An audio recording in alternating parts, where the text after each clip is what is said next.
lui acheter la pizza et voilà. Mais lui, il a jamais. Ouais, c'est ça. Donc c'est intéressant. C'est une pizza à 1 milliard parce que le Bitcoin a monté. Mais en même temps, cette personne a servi l'objectif du Bitcoin de communiquer sur le Bitcoin, montrer ok, on peut faire une transaction, même si on ne l'utilise pas pour une transaction. En fait, dans les faits, c'est pas utilisé vraiment pour acheter. Je vais pas aller acheter en Bitcoin au marché parce qu'il y a des frais de transaction et en fait, le Bitcoin est plus utilisé comme ils appellent store of value, donc c'est comme de l'or un peu. C'est comme quelque chose que vous mettez, oui, une garantie, quelque chose qui est transportable, qui est comme de l'or mais qui serait transportable.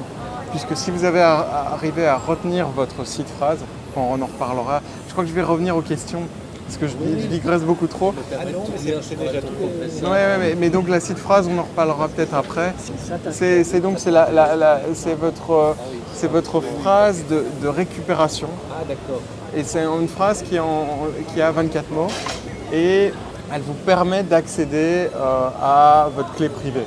Donc en fait, pour comprendre le Bitcoin, c'est comme un mot de passe. Il y a une clé publique et une clé privée, une adresse publique et une adresse privée. Si, par exemple, votre adresse publique, c'est votre numéro de boîte aux lettres, et puis là, par exemple, on peut vous envoyer des paiements. Vous recevez de l'argent dans la boîte aux lettres, mais la boîte aux lettres se ferme et on peut pas reprendre l'argent.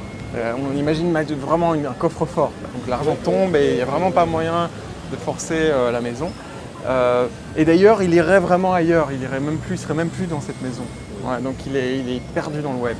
Mais justement, il irait s'enterrer quelque part très loin, dans un bunker, une cache secrète que personne ne connaît.